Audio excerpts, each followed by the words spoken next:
The Westing Game, Chapter 5, 16 Heirs. The marbled sky lay heavy on the gray Great Lake when Grace Windsor Wexler parked her car in the Westing driveway and strode up the walk ahead of her daughters. Her husband had refused to come, but no matter. Recalling family gossip about a rich uncle, maybe it was a great uncle. Anyway, his name was Sam. Grace had convinced herself that she was the rightful heir. Jake was Jewish, so he could not possibly be related to Sam Westing. I can't imagine what became of my silver cross, she said, fingering the gold link necklace under her mink stole as she paused to appraise the big house. You know, Angela, we could have the wedding right here. Turtle, where are you wandering off to now? The letter said, never mind. Turtle preferred not to explain how she knew the library could be entered from the French doors on the lawn. The front door was opened by Crow. Although the Sunset Towers cleaning woman always wore black, here it reminded Grace Wexler to dab her eyes with a lace handkerchief. This was a house of mourning. The silent Crow helped Angela with her coat and nodded approval of her blue velvet dress with white collar and cuffs. I'll keep my furs with me, Grace said. She did not want to be taken for one of those poor relatives. Seems rather chilly in here. Turtle, too, complained of the chill, but her mother tugged off her coat to reveal a fluffy, ruffly pink party dress, 2 sizes too large and 4 inches too long. It was one of Angela's hand-me-downs. Please sit anywhere, the lawyer said, without glancing from the envelopes he was sorting at the head of the long library table. Mrs. Wexler took the chair to his right and motioned to her favorite. Angela sat down next to her mother, removed a trousseau towel from her large tapestry shoulder bag, and took up embroidering the monogram D. Slumped in the third chair, Turtle pretended she had never seen this paneled library with its bare and dusty shelves. Suddenly she sat up with a start. An open coffin draped in bunting rested on a raised platform at the far corner of the room. In it lay the dead man, looking exactly as she had found him, except now he was dressed in the costume of Uncle Sam, including the tall hat. Between the waxy hands folded across his chest lay her mother's silver cross. Grace Wexler was too busy greeting the next heir to notice. Why, Dr. D, I had no idea you'd be here, but of course, you'll soon be a member of the family. Come sit next to your bride-to-be. Turtle, you'll have to move down. D. Denton Deer, always in a hurry, brushed a quick kiss on Angela's cheek. He was still wearing his hospital whites. I didn't know this was a pajama party, Turtle said, relinquishing her chair and stomping to the far end of the table. The next heir, short and round, entered timidly, her lips pressed together in an impish smile that curved up to what must be pointed ears under her straight-cut, steely hair. Hello, Mrs. Bombeck, Angela said. I don't think you've met my fiancé, Denton Deer. You're a lucky man, Mr. Deer. Dr. Deer, Mrs. Wexler corrected her, puzzled by the dressmaker's presence. Yes, of course, I'm so sorry. Sensing that she was unwelcome at this end of the room, Flora Bombeck walked on. Hi, mind if I sit next to you? I promise not to pull your braid. That's okay. Turtle was hunched over the table, her small chin resting between her crossed arms. From there, she could see everything except the coffin. Grace Wexler dismissed the next heir with an audible tongue click. That distasteful little man didn't even have the sense to remove his silly aviator's cap. Tsk! And what in heaven's name was he doing here? The delivery boy shouted, Let's give a cheer. Otis Amber is here. Turtle laughed. Flora Bombeck tittered. And Grace Wexler again clicked her tongue.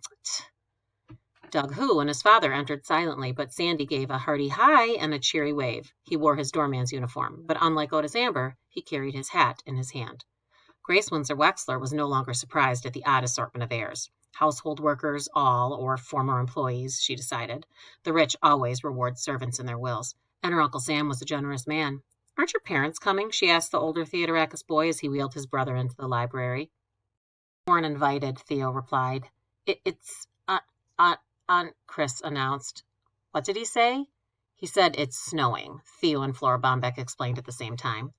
The heirs watched helplessly as the invalid's thin frame was suddenly torn and twisted by convulsions. Only the dressmaker rushed to his side. I know, she simpered. You were trying to tell us about the itsy-bitsy snowflings. Theo moved her away. My brother's not an infant, and he's not retarded, so please no more baby talk. Blinking away tears, Flora Bombeck returned to her seat, the elfin smile still painted on her pained face. Some stared at the afflicted child with morbid fascination, but most turned away. They didn't want to see. Pyramidal tract involvement, Denton Deer whispered, trying to impress Angela with his diagnosis. Angela, her face a mirror to the boy's suffering, grabbed her tapestry bag and hurried out of the room. Why, hello, Judge Ford. Proud of her liberalism, Grace Windsor Wexler stood and leaned over the table to shake the black woman's hand. She must be here in some legal capacity, or maybe her mother was a household maid. But of one thing Grace was certain: J.J. Ford could no more be related to Samuel W. Westing than Mr. Who. "Can't we get started?" Mr. Who asked, hoping to get back in time to watch the football game on television. "I must return to my restaurant," he announced loudly. "Sunday is our busy day, but we are still accepting reservations. Shin Hu's restaurant on the 5th floor of Sunset Towers, specializing in—" Doug tugged at his father's sleeve. "Not here, Dad. Not in front of the dead." "What dead?" Mr. Who had not noticed the open coffin. Now he did. Oh. The lawyer explained that several heirs had not yet arrived. "My wife is not coming," said Mr. Who. Grace said, "Dr. Wexler was called away on an emergency operation." "An emergency Packers game in Green Bay," Turtle confided to Flora Bomback, who scrunched up her shoulders and tittered behind a plump hand. "Then we are still waiting for two more," the lawyer said, fumbling with his papers, his hands shaking under the strict scrutiny of the judge. Judge Ford had recognized E.J. Plum. Several months ago he had argued before her court, bumbling to the point of incompetence. Why, she wondered, was a young, inexperienced attorney chosen to handle an estate of such importance? Come to think of it, what was she doing here? Curiosity? Perhaps. But what about the rest of them, the other tenants of Sunset Towers? Don't anticipate, Josie Joe. Wait for Sam Westing to make the first move. Light footsteps were heard in the hall. It was only Angela, who blushed and, hugging her tapestry bag close to her body, returned to her seat. The heirs waited. Some chatted with neighbors, some looked up at the gilt ceiling, some studied the pattern of the oriental rug.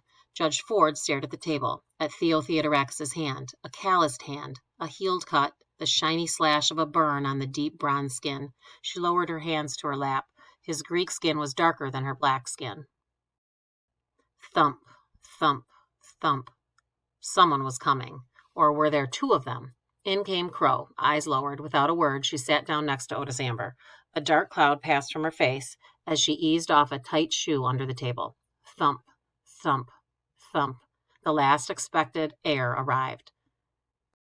"Hello, everybody. Sorry I'm late. I haven't quite adjusted to this." Sidel Pulaski waved a gaily painted crutch in the air, tottered, and set it down quickly with another thump. "This crutch, what a horrible word.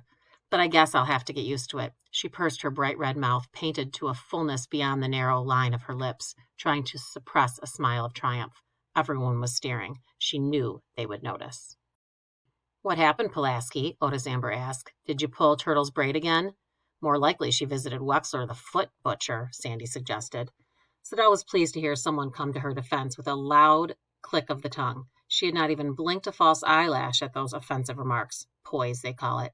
"It's really nothing," she reported bravely. "Just some sort of wasting disease. But pity me not, I shall live out my remaining time enjoying each precious day to the full." Thump, thump, thump. The secretary kept to the side of the room, avoiding the oriental rug that might cushion the thump of her purple-striped crutch. As she made her way to the end of the table, her exaggerated hips were even more exaggerated by the wavy stripes of white on her purple dress. Purple waves, Turtle thought. Denton Deer almost fell off his chair, leaning back to follow this most unusual case. First, she favored her left leg, then her right leg.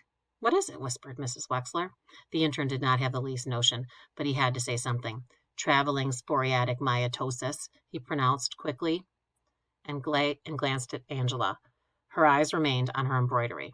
The lawyer stood, documents in hand, and cleared his throat several times. Grace Windsor Wexler, her chin tilted in regal pose of an heiress, gave him her full attention. "1 minute, please." Sidel Pulaski propped her purple and white striped crutch against the table, then removed a shorthand pad and pencil from her handbag. "Thank you for waiting. You may begin."